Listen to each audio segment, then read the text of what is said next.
இதுல ஓசியா 3:4-5 ஆரம்பிக்குது இல்லையா?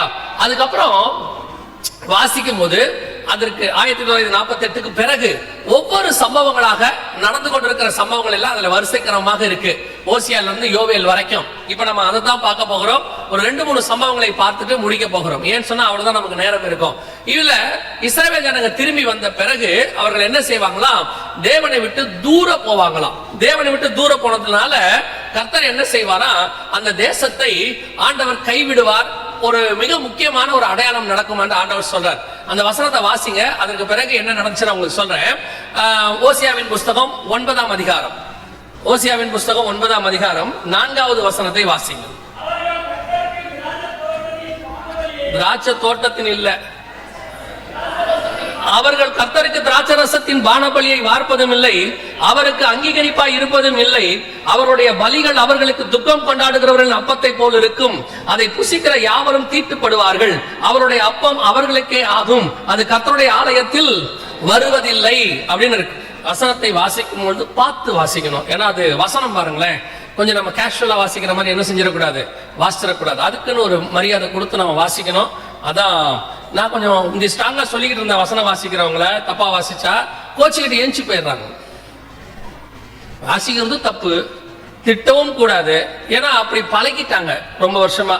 அதனால அவங்க திட்டினா கோச்சிக்கிட்டு ஏஞ்சி போயிடுறாங்க. என்ன எங்களை திட்டுறீங்கன்னு. அவங்க சரியாவும் வாசிக்க மாட்டேங்கிறாங்க. வாசிச்சா திட்டவும் கூடாதுங்கிறாங்க. தப்பா வாசிக்கிறத அப்படியே அக்செப்ட் பண்ணிக்கணும்னு சொல்றாங்க. என்னால அது முடியல. அதனால இப்ப நான் கொஞ்சம் அன்பா மாறிட்டேன். அவ்வளவுதான், வேற வழி இல்லை. இந்த மாதிரி தான் இப்ப அன்பா சொல்லிட்டு இருக்கிறேன். வசனத்தை ஒண்ணு நீங்க ஒழுங்கா வாசிங்க, இல்ல என்னையாவது விட்டுருங்க, நானாவது வாசித்துக்கிறேன். அல்லேலூயா. கவனிங்க, 9ஆம் அதிகாரம் 4ஆம் வசனம் சொல்லுது, அவர்கள் திராட்சை ரசத்தின் பானபலியை வார்ப்பதும் இல்லை, அவருடைய அப்பம் அவர்களுக்கே ஆகும். அதாவது கம்யூனியன், அப்பமும் ரசமுங்கிறது கம்யூனியன்.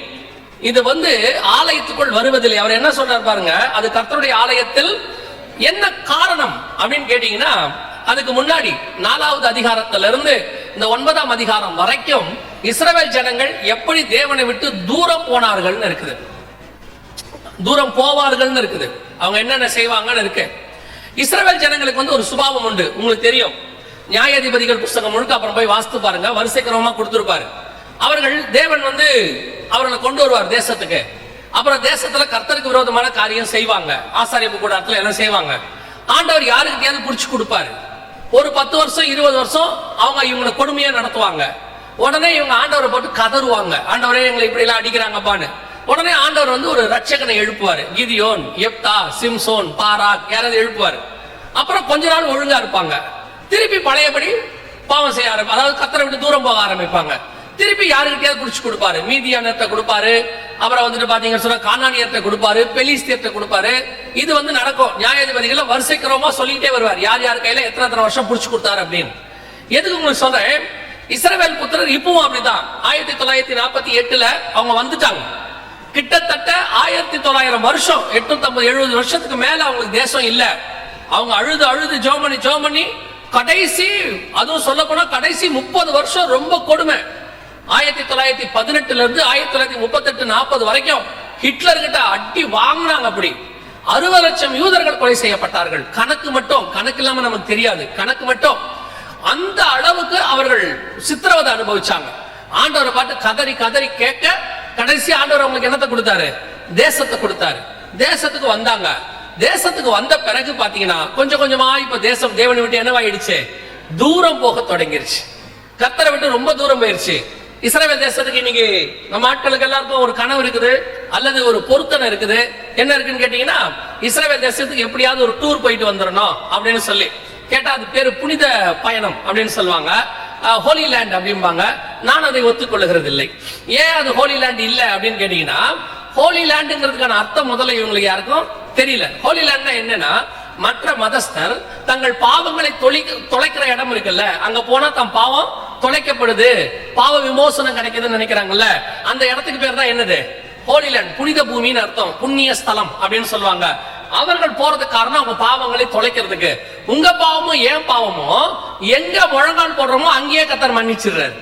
வீட்டுல போட்டாலும் மன்னிச்சிடறாரு, இங்க போட்டாலும் மன்னிச்சிடறாரு. எங்க நீங்க பாவ மன்னிப்பு கேட்கறீங்களா, கர்த்தர் அங்கேயே பாவ மன்னிப்பு கொடுத்துறாரு.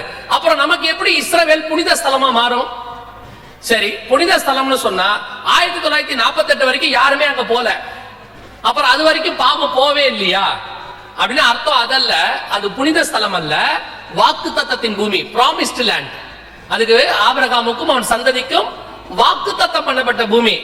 ஏன் அது புனித பூமி இல்லைன்னு கேட்டீங்கன்னா, புனித பூமியா இருந்தால் கர்த்தர் அருவருக்கிற எந்த ஒரு காரியமும் அது உள்ள இருக்க கூடாது. இஸ்ரவேல் தேசத்துல எல்லாம் இருக்கு, அத்தனையும் இருக்கு, மதுபானம் இருக்கு, எல்லாமே இருக்கு. ஒரு சிலர் கேட்கலாம், எல்லா தேசத்திலும் தான் இருக்குது, ஏன் இஸ்ரவேலை மட்டும் சொல்றீங்க அப்படின்னு கேட்டீங்கன்னா, எல்லா தேசத்திலும் இருக்கலாம், இஸ்ரவேல் தேசத்தில் இருக்க கூடாது. ஏன்னா அது தேவனுடைய தேசம், கர்த்தர் அதை திருப்பி கொண்டாந்து இருக்கிறாரு, அவங்களுக்கு அதை கொடுத்திருக்கிறாரு. அவங்க தான் சொல்றாங்க கர்த்தர் எங்களுக்கு அதை திருப்பி கொடுத்தாருன்னு. அப்ப கர்த்தர் கொடுத்த தேசத்துக்குள்ள கர்த்தருக்கு விரோதமான காரியம் என்ன செய்யக்கூடாது, இருக்க கூடாது. அப்படிதான், அவ்வளவுதான் விஷயம். யார்கிட்ட வேணா இருக்கலாம். இது சபைக்கும் பொருந்தும். நிறைய பேர் இப்ப சபைக்குள்ள இருக்கிறாங்க. சபைக்குள்ள இருக்கும்போது கேள்வி கேட்கறது என்ன, உலகத்துல நடக்கிறது எல்லாம் சபைக்குள்ள கொண்டு வராங்க. அங்க நடக்கலையா, இங்க நடக்கலையா, அந்த சர்ச்சில் நடக்கலையா, உலகத்துல என்ன வேணாலும் நடக்கும், ஆனா சபை அதை செய்யக்கூடாது. ஏன் சபை செய்யக்கூடாது? இன்னைக்கு வாலிபர் கேட்கிறாங்க, அவங்க அப்படி முடி வெட்டுறாங்க, நான் வெட்டக்கூடாதா? அவங்க அப்படி பெண் பிள்ளைகள் கேட்கிறாங்க, அவங்க அந்த மாதிரி ஒரு ஆடை தரிக்கிறாங்க நடிகை மாதிரி, நான் போடக்கூடாதா? என்ன காரணம்? அவர்கள் போடட்டும், இங்க யாரும் போட வேணும்னே சொல்லல. நமக்கென்று கர்த்தர் வேறொன்று வைத்திருக்கிறார். இது வேற ஜனம், இது மாறுபாடான சந்ததி, யாரோடையும் கலவாது. இது மாடல், உலகத்துக்கு மாடலாக இருக்க வேண்டியதுதான் சர்ச். உலகத்துக்கு ஒத்த வேஷம் தரிக்க கூடாதுன்னு சபை சொல்லுது. இன்னைக்கு கடைசி காலத்துல சபை எப்படி ஆயிடுச்சு, என்ன வேணாலும் செஞ்சு கொள்ளலாம். நோவா காலத்துல இருந்துச்சு பாருங்க, தேவபுத்திரர் மனுஷகுமாரத்திகள் அதிக சௌந்தரியம் உள்ளவர்கள் என்று கண்டு அவர்கள்கிட்ட என்ன செஞ்சாங்களாம், பெண் கொண்டார்கள், பெண் எடுத்தார்கள். அதே மாதிரிதான் இப்ப சபை என்னவாயிருச்சு, உலகத்தை பாக்குது. உலகம் பயங்கர ஆடம்பரமா இருக்குது, கிராண்டா இருக்குது, அவங்க பார்வைக்கு அலங்காரமா இருக்குது, அழகா இருக்குது, களியாட்டம் இருக்கு, நல்ல உணர்வு பூர்வமா இல்ல, உணர்ச்சி பூர்வமா இருக்குது, நல்ல குத்தாட்டம், டான்ஸ் எல்லாம் போடுறாங்க. அது சர்ச்சுக்குள்ள வந்தாலும் நல்லா இருக்கும்னு நினைக்கிறான். அந்த சபைக்குள்ள கொண்டு வந்து இங்க சினிமா நடிகை ஆடுற ஆட்டம் கேட்டா சொல்றான், என்ன தப்பு இதுல, என்ன தப்பு இருக்கு? எல்லாரும் பண்றாங்க, நம்மளும் பண்றோம். எல்லாரும் பண்றதை சபை பண்ண கூடாது. உலகத்துக்கு சபை மாடல். உலகம் சபையை பார்த்து தெரிந்து கொள்ள வேண்டும். நேரடியா வசனம் இருக்கு, ரோமர் 12:1-2, உலகத்துக்கு ஒத்த வேஷம் தரிக்காதிருங்கள். இன்னைக்கு இஸ்ரவேல் என்ன தப்பு பண்ணுச்சோ அதே தப்பு தான் எங்க வருது, சபைக்குள்ள வருது.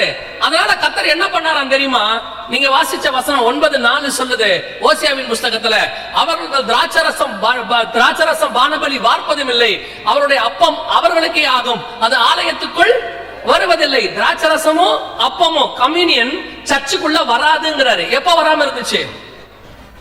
உங்களுக்கு தெரிஞ்சு இஸ்ரவேல் ஜனங்கள் திரும்பி வந்த பிறகு 1948 பிறகு சர்ச்சுக்குள்ள கம்யூனியன் நடக்காத காலம் எது? ஏன் கொரோனா காலத்துல நடந்துச்சு?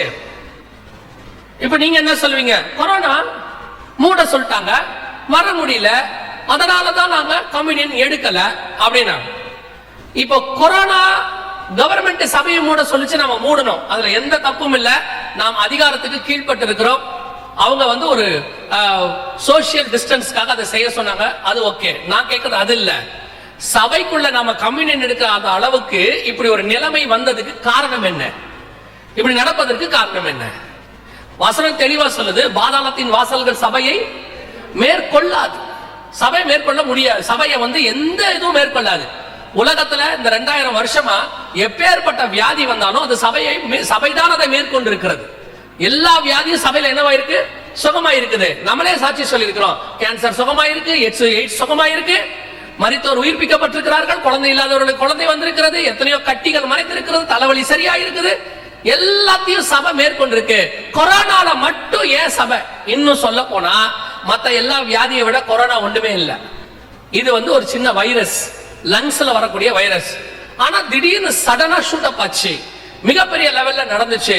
சபை, அதாவது நான் சொல்றது சபை கதவுனா இந்த கதவு இல்ல, நம்ம கதவு, நம்ம தான் சபை, இது கட்டடம், நம்ம தான் சர்ச். நம்ம கதவு மூடிட்டோம், பயம், சபை நடக்காது, கொரோனா வந்துருச்சு. என்ன ரீசன்? கர்த்தர் ஏன் அனுமதி கொடுத்தார்? நம்ம கையில கம்யூனியனை கொடுக்காம கர்த்தர் தடுத்ததுக்கு என்ன காரணம்? சரி, நம்ம ஊர்ல மட்டுமானா இல்ல, உலகளாவிய, வேர்ல்டு வைட் சபை முழுக்க, உலகத்துல இருக்க எந்த சபையிலையும் கம்யூனியன் நடக்கல. கம்யூனியன் என்பது உடன்படிக்கை. கர்த்தர் கம்யூனியன் கொடுக்கலன்னா உடன்படிக்கையை நிறுத்தி வச்சிருக்கிறான்னு அர்த்தம்.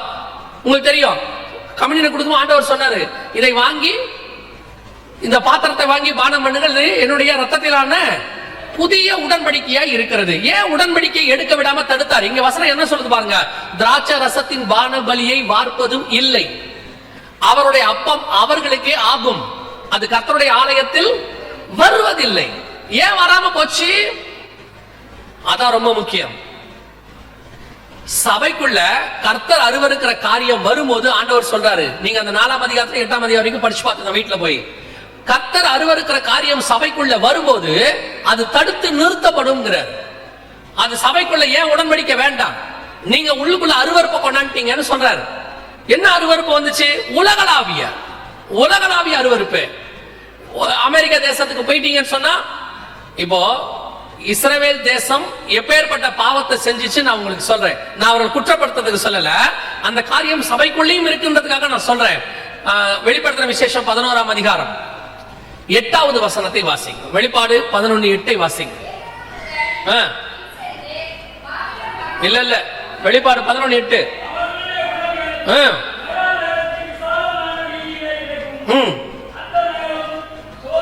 சோதோம் என்றும் எகிப்து என்றும் ஞானார்த்தமாய் சொல்லப்படும், அதிலே நம்முடைய கர்த்தரும் சிலுவையில் அறையப்பட்டார். எந்த நகரம்? எருசலேமுக்கு புறம்பே. இயேசு சிலுவையில் அறையப்பட்டது எருசலேமுக்கு புறம்பே. ஆனா வசனம் சொல்லுது, அந்த நகரம் ஞானார்த்தமாய் சோதோம் என்று சொல்லப்படும். சோதோம்ல என்ன பாவம் இருந்துச்சு? ஆதியாகமத்தில் நம்ம எல்லாருக்கும் தெரியும். சோதோம்ல என்ன பாவம் இருந்துச்சு? ஓரின சேர்க்கை இருந்துச்சு, எல்ஜிபிடி. இன்னைக்கு அதுக்கு பேர் என்னது? எல்ஜிபிடின்னு சொல்றாங்க. ஆனால் அந்த ஓரின சேர்க்கை கிட்டத்தட்ட 4000 வருஷத்துக்கு முன்னாடி இருக்கிற சம்பவம். இன்னையிலிருந்து பைபிள் சொல்லுது, கவனிச்சு பாருங்க. அன்னைக்கு சோதோம் தெருக்களில் அவங்க எல்லாம் கூடினார்களாம், அப்படிதான் இருக்கு பைபிள்ல. சோதோம் இல்ல என்ன பண்ணாங்களா, லோத்தின் வீட்டை அவர்கள் சூழ்ந்து கொண்டார்கள் இருக்கு. இது நம்ம கண்ணுக்கு முன்னாடி நடக்குது. இப்ப எங்க நடக்குதுன்னா எருசலேம்ல நடக்குது. ஆண்டவர் 2000 வருஷத்துக்கு முன்னாடி வெளிப்படுத்துற விசேஷத்துல சொன்ன அந்த தீர்க்க தரிசனம் இது. இஸ்ரவேல்ல எருசலேம்ல நடக்கிற பரேடு, எல்ஜிபிடி பரேடு, ஓரின சேர்க்கை பரேடு. இந்த பரேடு கொஞ்சம் கொஞ்சமா ஆரம்பிச்சு எங்க யூரோப்ல, அங்க ஸ்பெயின்ல, அப்புறம் யூகேல, பிரைட்டன்ல, இப்படி ஒன்னொன்னா ஆரம்பிச்சு இன்னைக்கு ஹெட் குவார்ட்டர்ஸ் எங்க கேட்டா எருசலேமுக்கு வந்துருச்சு. எருசலேம்ல கொண்டு வந்து நிறுத்தியாச்சு. நீங்க சோதோம் எப்படி இருந்திருக்கும் நம்ம பார்த்திருக்க மாட்டோம்ல, இப்படிதான் இருந்திருக்கணும். ஏன்னா அவங்களும் தெருக்கள் அலைஞ்சாங்க, இவங்களும் தெருக்கள் அலைகிறாங்க. நான் அந்த வீடியோ வேணான்ட்டு தான் வெறும் இப்படி வச்சிருக்கிறேன். ஏன்னா அது கொஞ்சம் போக போக கொஞ்சம் அருவருப்பா இருக்கும். சோ அதனால தான் அப்படி வச்சிருக்கிறோம். கவனிங்க. சோ இந்த எல்ஜிபிடி பீரியட் இது எருசலேம்ல வந்துருச்சு. வெளிப்படுத்தல் 11:8 நிறைவேறிடுச்சு. ஆண்டவர் சொன்னபடி அது ஞானார்த்தமாய் சோதோம் எனப்படும் நிறைவேறிடுச்சு. எருசலேமுக்குள்ள எப்படி வந்துச்சோ அதே மாதிரி சபைக்குள்ளேயும் வந்துருச்சு. இன்னைக்கு போய் பாருங்க, அங்க வேலை நாடுகள் எல்லாம் இது கொஞ்சம் கொஞ்சமா என்ன ஆகிட்டே வருது. சபைகளுக்குள்ள ஆணுக்கும் ஆணுக்கும் கல்யாணம், பெண்ணுக்கு பெண்ணுக்கு கல்யாணம். நிறைய ஸ்தாபனங்கள், கிறிஸ்தவ ஸ்தாபனங்கள் கூட இதை ஏற்றுக்கொள்கிறது. அவங்க சொல்றாங்க இதுல என்ன தப்பு இருக்குது, எல்ஜிபிடிங்கிறது ஒரு தப்பான விஷயம் இல்ல. ஆணும் இதுல எங்க எதோட எப்படி மிஸ்டேக் பண்றாங்கன்னு உங்களுக்கு சொல்றேன். எல்ஜிபிடி அப்படின்னு சொன்னா அதுக்கு வந்து ஒவ்வொன்றுக்கும் ஒரு அர்த்தம் இருக்கு. லெஸ்பியன் இருக்கு, அப்புறம் வந்து பைசெக்சுவல் இருக்கு, அப்புறம் டிரான்ஸ்ஜெண்டர்னு இருக்கு. இந்த எல்ஜிபிடி ஒவ்வொன்றுக்கும் என்ன இருக்குது, ஒவ்வொரு தனித்தனி பாவம் இருக்குது.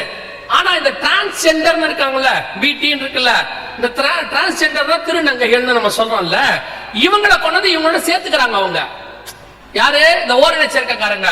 நல்லா தெரிஞ்சுக்கொள்ளுங்க, திருநங்கைகள்னு சொல்றாங்கல்ல, அவர்கள் அன்னகர்கள்னு பைபிள் சொல்லுது. அவங்க வேற, இவங்க வேற. அவர்கள் பிறப்பிலேயே சரீரத்தில் என்ன இருக்குது, அவங்களுக்கு குறைபாடு இருக்குது.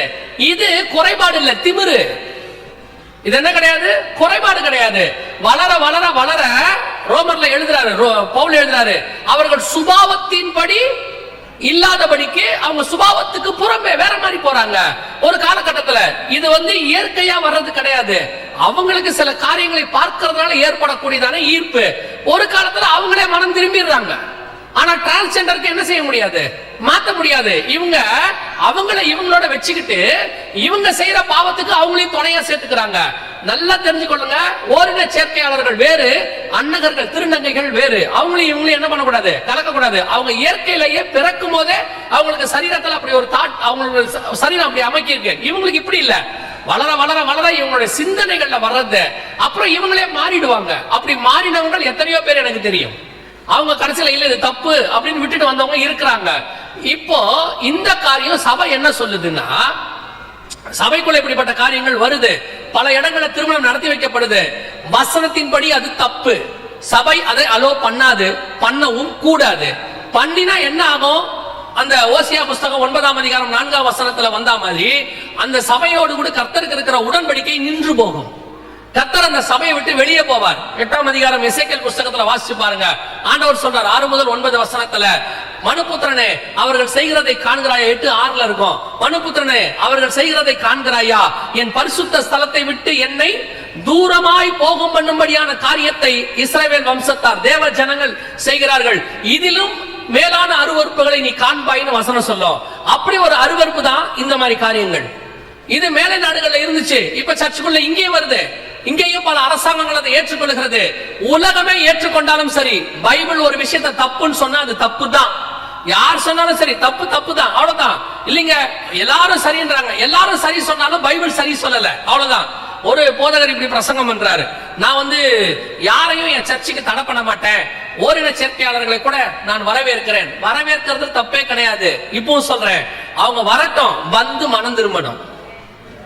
அதுக்கு அந்த போதகர் என்ன சொல்றாரு, பாவிகள் எத்தனையோ பேர் வராங்க, திருடர்கள் கூட வராங்க, அவரை நம்ம ஏற்றுக்கொள்ளவில்லையா? நான் சொல்றேன் ஏற்றுக்கொள்றோம். திருடனை என்ன சொல்றோம்? திருட்ட விட்டு மனம் திரும்புன்னு சொல்றோம். இப்ப நம்ம திருடனை பார்த்து என்ன சொல்றோம்? தம்பி நீ திருடு, ஒண்ணும் பிரச்சனை இல்ல, கர்த்தர் கிருபை உள்ளவர், உன்னையும் நேசிக்கிறார், ஆனா திருட்டு பணத்துல தசமா காணிக்க மட்டும் கரெக்டா போட்டு நான் சொல்றோம். அவன் அப்புறம் 1000 பாக்கெட்ல இருந்து எடுத்து போடுவான். அப்படியே நடக்கும். திருடன் மனம் திரும்பணும். அதே தான் எல்ஜிபிடிக்கும் சொல்றோம். சபைக்குள்ள வாங்க, வர வேணாம்னு சொல்லல, வந்து மனம் திரும்புங்க. நான் அதே சுபாவத்தோட தான் இருப்பேன், இங்க எனக்கு கல்யாணம் பண்ணி கொடுக்கணும், கம்யூனியன் கொடுக்கணும், வசனம் சொல்லுது பரிசுத்தம் உள்ளதை யாருக்கு கொடுக்காதிருங்கள், அதான் வசனம் சொல்லுது. கர்த்தர் சொல்றபடி இன்னைக்கு சபைக்குள்ள இப்படிப்பட்ட அருவருப்பு மேலை நாடுகள்ல இருந்துச்சு, இங்கேயும் வந்துருச்சு. நம்ம நாடுகள்ல இன்னும் வேற சில அருவருப்புகளும் இருக்கு. சபைக்குள்ள இங்கேயே உட்கார்ந்துகிட்டு இருப்பாங்க, சபைக்குள்ளே உட்கார்ந்துட்டு இருப்பாங்க. சபைக்குள்ள உட்கார்ந்துகிட்டு கர்த்தருக்கு அருவருப்பான காரியங்களை என்ன செய்யறாங்க? செஞ்சுக்கிட்டு இருக்கிறாங்க. இங்கேயும் உட்கார்ந்துகிட்டு இந்த பெருமைகள் பேசிக்கிட்டு, ஜாதி பெருமை, அந்த பெருமை, இந்த பெருமை. இந்த ஜாதி பெருமை இருக்கல, நான் சொல்றது ஒருவேளை உங்களுக்கு கொஞ்சம் கஷ்டமா இருக்கும், ஆனா உண்மை அதுதான். ஜாதி பார்க்கிற ஒருத்தன் கூட பைபிளை மறுதலிக்கிறான்னு அர்த்தம். பைபிளை ஏற்றுக்கொண்டவனுக்கு ஜாதி கிடையாது. ஏன் கிடையாதுன்னு உங்களுக்கு சொல்றேன். ஒரு ஆதாம் ஏவாள்ல இருந்தா முழு உலகமா உண்டாச்சு. எத்தனை பேர் விசுவாசிக்கிறீங்க? பாதி பேர் விசுவாசிக்கிறாங்க, பரவாயில்ல. மீதி பேருக்கு என்ன கணக்கு? ஆதாம் ஏவாள் தான் ஃபர்ஸ்ட் ஆண்டவர் படைச்சது. எத்தனை பேர் விசுவாசிக்கிறீங்க? இப்பவும் முக்காவாசி தான் வந்திருக்கு. நீங்க என்ன ஐடியால இருக்கிறீங்கன்னு எனக்கு தெரியலையே. இல்ல நீ ஜாதியை பத்தி பேசுற, பின்னாடி எங்க வந்து முடிப்பேன்னு தெரியல, எதா இருந்தாலும் நீ சொல்லு, பின்னாடி பாத்துக்கலான்றீங்களா? நான் 3வது முறையாக கேட்கிறேன், கடைசி முறையாக, ஆதாம் ஏவாள் தான் முதலாக கர்த்தர் படைச்சார்னு விசுவாசிக்கிறவங்க எத்தனை பேர்? எங்க அப்பா சண்டே கிளாஸ் நடத்தி தான் கேட்க வேண்டியிருக்கு போங்க. ஒரு ஆதாம் ஏவாள்ல இருந்து உலகம் வந்திருக்கோம்னா, ஒரு அப்பா அம்மாக்குள்ள இருந்து இத்தனை ஜாதி எப்படி வரும்? ஒரு அப்பா அம்மாக்குள்ள இருந்து ஒரு ஜாதி தானே வரும். ஒரு அப்பா அம்மாவுக்கு 3 பேர் பிறக்கிறாங்க, 3 பேர் 3 ஜாதியா இருக்க முடியுமா? உங்க கணக்குக்கு சொல்றேன், இருக்க முடியாதுல்ல. அப்ப ஆதாம் ஏவாள்ல இருந்தா எல்லாம் வந்துச்சுன்னு விசுவாசிச்சீங்கன்னா ஜாதியா நம்ப கூடாது. இல்ல ஜாதி இருக்கு நீங்க நம்புனீங்கன்னா பைபிளை விசுவாசிக்கலன்னு அர்த்தம். எதுன்னு நீங்களே முடிவு பண்ணிக்கங்க. இன்னைக்கு சபைகளுக்குள்ள இப்படிப்பட்டதான அருவருப்பு தலை விரிச்சு ஆடுது. சபைகள் உட்கார்ந்துருக்கான், ஆண்டவர் சொல்றாரு இந்த ஜாதி பிசாசு பாரு.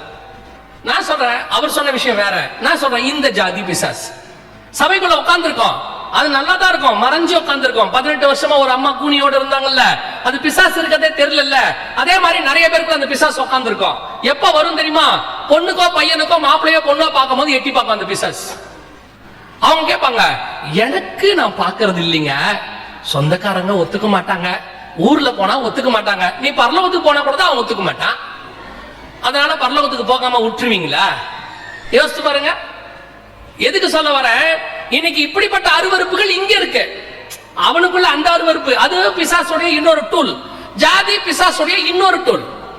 இங்க அதை வச்சுட்டு உட்கார்ந்து இருக்கிறான். இன்னொரு கூட்டம் இருக்கு, அது இங்க உட்கார்ந்துகிட்டு பிசாசுக்கு டஃப் கொடுக்குற மாதிரி இருக்கும். இவங்கள பார்த்தா பிசாசே பயப்படுவான். எதை வேணாலும் செஞ்சு விட்டு, பிசாசுதான் என்ன அப்படி செய்ய வச்சுச்சு. அவன் வசனம் சொல்லுது, பிசாசு டெய்லி போய் கர்த்தர்கிட்ட என்ன சொல்றானா, முறையிடுறானாமா, குற்றப்படுத்துவானா நம்மள. நான் நினைக்கிறேன் அவன் சொல்ற ஒரு குற்றம் என்னவா இருக்கும்னா, ஆண்டவரே நான் பாதி தான் செஞ்சேன், மீதி எல்லாம் இவனுங்க தான் செய்யறானுங்க. செஞ்சுட்டு படியா யார் மேல போடுறானுங்க? ஏன் மேல போடுறானுங்க. இவனுங்களா சபையில உட்காந்துக்கிறாங்க, இவங்களா பல சேட்டைகளை பண்றாங்க. அவரா சொன்னாரு சபையில் இருக்கிற பிசாசா சொன்னா அவங்கள சபைக்குள்ள உட்காந்துட்டு இவ்வளவு வேலை பண்ண சொல்லு. உங்களுக்கு எங்க போச்சு அறிவு? சபைகளுக்குள்ள எத்தனை டிவோர்ஸ், சபைக்குள்ள எத்தனை விதமான அருவருப்பான உறவுகள். நான் சொல்ற தப்பா எடுத்துக்காதீங்க, நீங்க எடுத்துக்கிட்டாலும் எனக்கு ஒன்றும் பிரச்சனை இல்லை. நான் எப்பவும் சொல்வேன், நீங்க அடுத்து என்ன செய்யலாம்னு கேட்டீங்கன்னா, இனிமேட்டு இந்த ஆளை கூப்பிட வேணாம்னு சொல்லலாம். அவ்வளவுதானே செய்ய முடியும். கூப்பிடாதீங்க. ஆனா இப்ப கூப்பிட்டுட்டீங்கல்ல, நான் பேசித்தான் போவேன். இப்ப நீங்க அடுத்து கடைசியா என்ன சொல்வீங்க? இனிமேட்டு எம்டி ஜெகனை இனிமேட்டு கூப்பிடாதீங்க. ஆனா இன்னைக்கு நான் பேசித்தான் போவேன். இதுக்கப்புறம் ஒண்ணும் செய்ய முடியாது. சபைக்குள்ள உட்கார்ந்துட்டு பவுல் எழுதுறார் கொரிந்தியருக்கு எழுதும்போது, புறச்சாதியார் இடத்திலும் காணப்படாத அருவருப்புகள் உங்களுக்குள் காணப்படுகிறது. வெளியே இருக்கிறவங்கிட்ட கூட என்ன இல்லையாமா? இவ்வளவு மோசமான அருவருப்பு இல்லையாமா? இங்க உட்கார்ந்து, அதான் நான் சொல்றேன், சபைக்குள்ள உட்கார்ந்துகிட்டு அதிகமா மிஸ்யூஸ் பண்ற வார்த்தை என்ன தெரியுமா? தப்பா எடுத்துக்காதீங்க. பிரதர் சிஸ்டர் கூப்பிடுறது தான் பிரதர், கூப்பிடுறது தான் சிஸ்டர். சிந்தனை ஃபுல்லா கரப்டட், மைண்ட் ஃபுல்லா கரப்டட். புறஜாதியாரே பரவாயில்ல, அந்த அளவுக்கு அக்கிரமம் சபைக்குள்ள நடக்குது. சபைக்குள்ள உட்கார்ந்துகிட்டு வட்டி கூடுறான், சபையிலேயே வட்டி கூடுறான். வெளியே 10 வட்டி, உள்ள 5 வட்டி. கேட்டா நியாயமான வட்டியாமா? வட்டி விடப்படான்னு சொல்லி இருக்கிற கர்த்தர் அநியாய வட்டிக்கு தான் விடப்படான்னு சொல்லி இருக்கிறார். வசனம் சொல்றாங்க. சபைக்குள்ள உட்கார்ந்து இருக்கு, சபைக்குள்ள உட்கார்ந்துக்கிட்டு எல்லா சேட்டையும் நல்லா கவனிச்சுக்கொள்ளுங்க. கர்த்தர் கண்டும் காணாதவரை போல இருக்கிறார்னு நினைச்சுக்காதீங்க. கொரோனா நமக்கு எல்லாத்துக்கும் ஒரு பாடம். மொத்த உலகத்தின் கதவையும் மூடி போட்டார். அவர்களுடைய அப்பம் அவர்களுக்கு ஆகும், திராட்சை ரசத்தின் பானபலி வார்ப்பதும் இல்லை. அப்பத்தையும் ரசத்தையும் ஸ்டாப் பண்ணிட்டாரு, கர்த்தர் நிறுத்திட்டாரு. அப்ப புரியணும் ஏன் அப்பம். நீங்க எல்லாத்தையும் எப்படி பாக்குறீங்க தெரியுமா? உலக பிரகாரமாயே பாக்குறீங்க. கொரோனா கொரோனான்னு. கொரோனா இல்ல, அதுக்கு பின்னாடி ஒரு ஸ்பிரிச்சுவல் விஷயம் இருக்கும். உதாரணமா பாருங்க, தாவீது காலத்துல ஒரு பஞ்சம் வருது.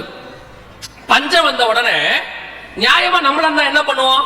ஏன் பஞ்சம், பஞ்சம் வந்தது காரணம் என்ன அப்படின்னு சொல்லிட்டு, அப்புறம் ஃபுட் அட்மினிஸ்ட்ரேஷனை கூப்பிட்டு, கலெக்டரை கூப்பிட்டு, மந்திரியை கூப்பிட்டு, ஏன்பா பஞ்சம் வந்துச்சு, மானியத்துல அரிசி கொடுக்கலாமா, கோதுமை கொடுக்கலாமா, இப்படித்தானே யோசிப்போம்.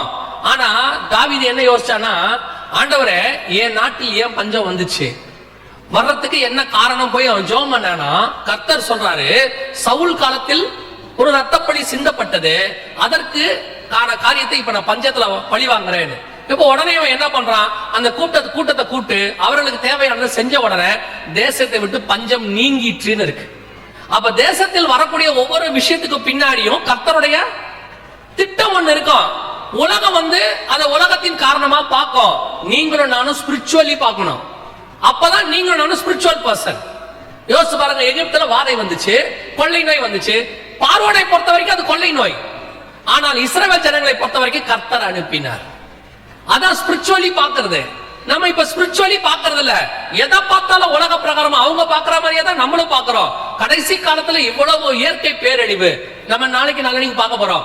இவ்வளவு விஷயங்கள் இருக்கு. இதை என்னைக்காவது ஸ்பிரிச்சுவலா பாக்குறீங்களா? அதனாலதான் ஆண்டவர் சொல்றாரு, வெள்ளம் வந்து வாரிக்கொண்டு போகும் அளவும் அவர்கள் உணராது. என்ன உணர்வு இல்ல? கர்த்தர் தான் செய்யறாருங்கிற உணர்வு இல்ல. கொரோனா வந்துச்சு, எத்தனை பேருக்கு கர்த்தர் தான் இதுக்கு பின்னாடி இருக்கு, கர்த்தருடைய சித்தம் ஒண்ணு இருக்கு, அல்லது கர்த்தர் இதை ஏதோ சொல்ல விரும்புறாருன்னு யோசிச்சுங்க. உலகத்தார் மாதிரியே தான் நீங்களும். கொரோனாவுக்கு மருந்து கிடைக்குமா, மருந்து கிடைக்குமா, மருந்து வச்சுக்கிட்டு உட்கார்ந்து இருந்தாலே நம்ம தான். உலகத்துக்கே எந்த வியாதிக்கும் மருந்து எங்க தான் இருந்துச்சு? சபைக்குள்ள தான் இருந்துச்சு.